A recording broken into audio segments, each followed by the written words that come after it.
Hello everyone, welcome to another Netrunner game from OCTGN. Today I'm playing the Replicating Perfection ID from Jinteki up against Andromeda. Replicating Perfection, of course, you cannot run a remote server until you've made a run on a central server, while Andromeda starts the game with 9 cards, which is a massive advantage early game. This is my RP Strongbox deck that I'm trying out, and again, the breakdown of the deck is in the description below. In my opening hand I see one piece of ice, and it's a fairly porous piece of ice, not exactly what you want to see against Criminal. Eli, it's a good piece of ice, but it's something that they can just click through if they want to siphon you. So I mulligan, and my second hand is much worse. I do manage to draw a wall of thorns with my opening piece of ice, so we'll stick it on HQ and pray that they do not siphon me because I cannot afford to res it. But maybe it's something that I don't have to worry about. My opponent starts with a sure gamble, always nice to see, then sticks out the Supplier, so chances are they're not going to try siphon me, they're not going to have the tags on them, but they are going to have money for days with the 2 daily casts. In trying to dig myself out of this hole, I have to pray to Jackson Howard, our Lord and Saviour, to find me some ice.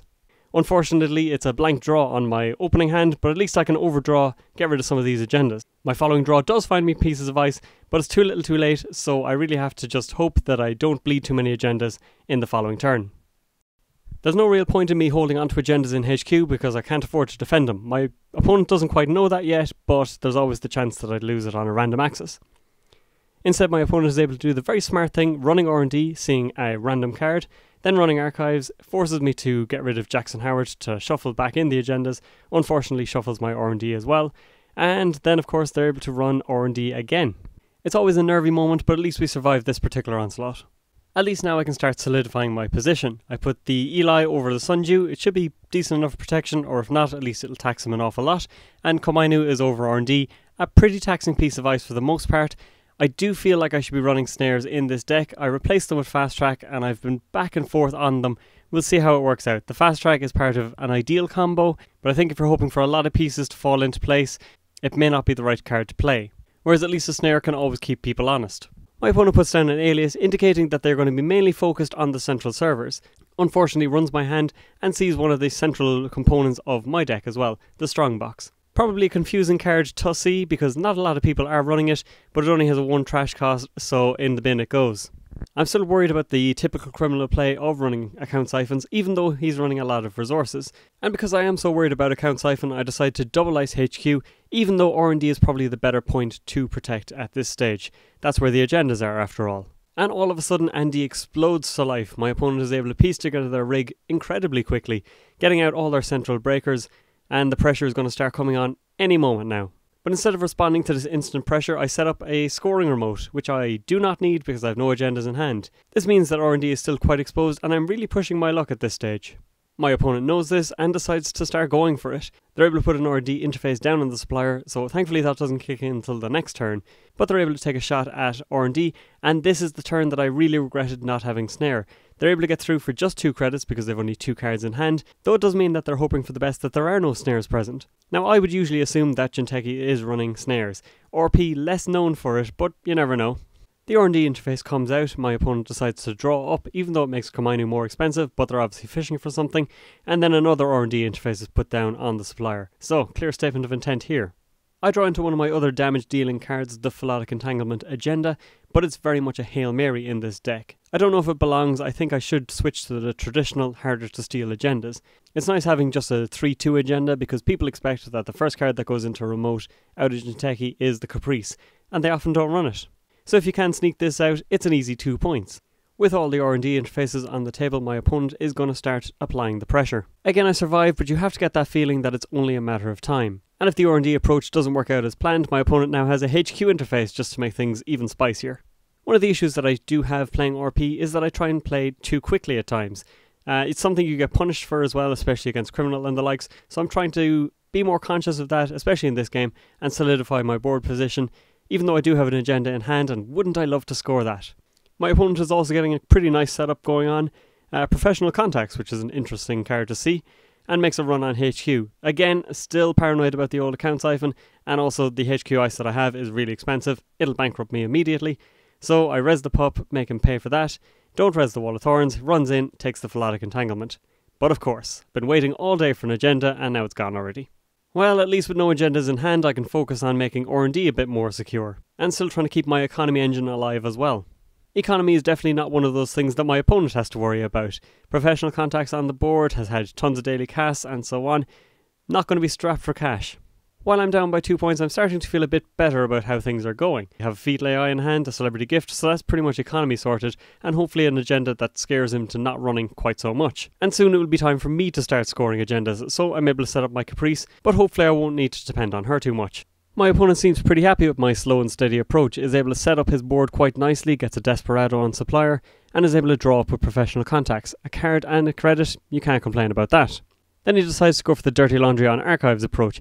Probably wasn't expecting a Komainu. But then again, this game was full of surprises. I didn't expect him, for example, to tell me to fire all 7 subroutines. And Komainu is one of those cards that makes me a bit sad to be playing on Octagon, because you have to be very, very careful as you double click to tell it to do net damage. You don't want to end up accidentally flatlining them, for example. I do get to have a look at what was in their hand, but I don't hit anything vital, unfortunately. They get 7 credits from the trade and a good excuse to make use of their professional contacts.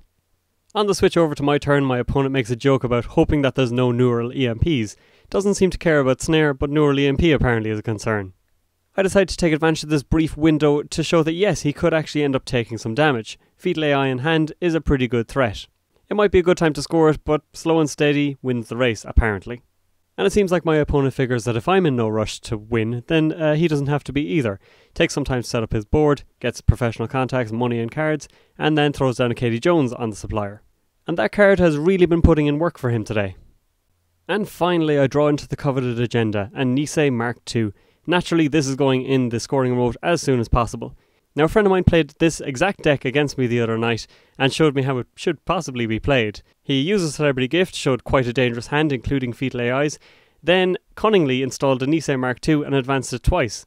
A fantastic play because it's less tempting to score a Fetal AI than a Nisei, which as a runner you want to stop at all costs. Plus it leaves him with an additional click after he scored it.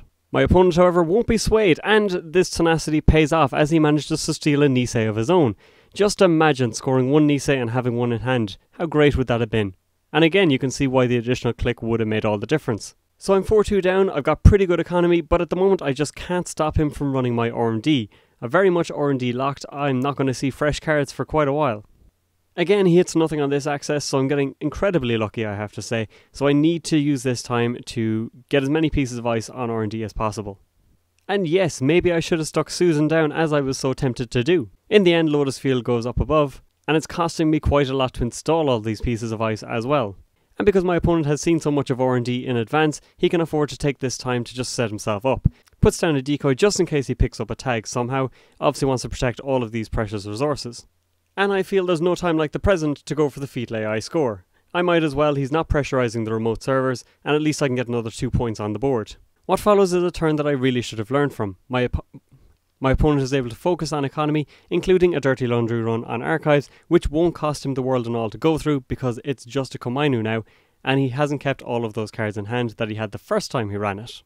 And instead of scoring out the Fetal AI, I should have kept an eye on what events he's used already. Fetal AI is nice and protected, there's a Caprice there, there's a Nisei token, there's 2 pieces of ice that he hasn't seen, whereas Archives is quite unprotected. If he decides to Dirty Laundry, he's just making so much money off it. And my opponent is able to turn this economy into instant R&D pressure. With a decent bank balance behind them, they're able to run R&D and just fly through. Data Suckers plus this rig plus the economy that's behind it is just making him unstoppable. Again, accesses with 2 cards in hand, obviously just doesn't care about snares anymore. Finds a Fetal AI first, one of the few agendas I'm willing to give up to him, and now I'm hoping that he hits any sort of net damage at all. Maybe he leaves a wire exposed on his computer, touches it, gets an electric shock. Anything at all that would flatline him at this stage, I'm okay with. Sadly, it's not meant to be. He's able to take money off Katie Jones, which means the next time he hits R&D, he's going to see 3 fresh cards. Thankfully, I do still have a Jackson of my own, so I decide to put it to good use. I might as well try and either dig for more ice, or try to reshuffle cards in that are not agendas. I then put another piece of ice on R&D. More ice, apparently, is the mantra to live by. So both of us are setting out our stalls. Though I am still left wondering if I should have used the fast track on my last click to get that 3rd Nisei in hand. Again, my opponent is able to open up with a move that actually pains me. A Dirty Laundry run on Archives with just 1 card in hand. The Komainu is essentially free because of the Desperado credit he's going to get back. And then it's over to R&D, he goes for another Glory run. It's quite an expensive server at this stage, Toll Booth on top is never a friendly piece of ice to encounter, and spends a ton of money to go through. Now at this point, should I have popped the Nisei counter? Could have stopped the run, he wouldn't have been able to get through and would have had to spend a turn possibly recovering. Instead, he's able to access and see 3 cards, one of which turns out to be a future perfect. We played the Sai game. Apparently you shouldn't play by instinct, you should actually put some thought into it. I lose it immediately and there goes 3 points, there goes the game. So yes, should I use the Nisei token, especially with a fast track in hand. I can easily replace that token in a couple of turns as he's trying to rebuild himself, and I'll be one step closer to winning. Thanks very much for watching everyone, I hope you enjoyed, I hope you learned something as well, and I'll catch you again soon with another game of Netrunner.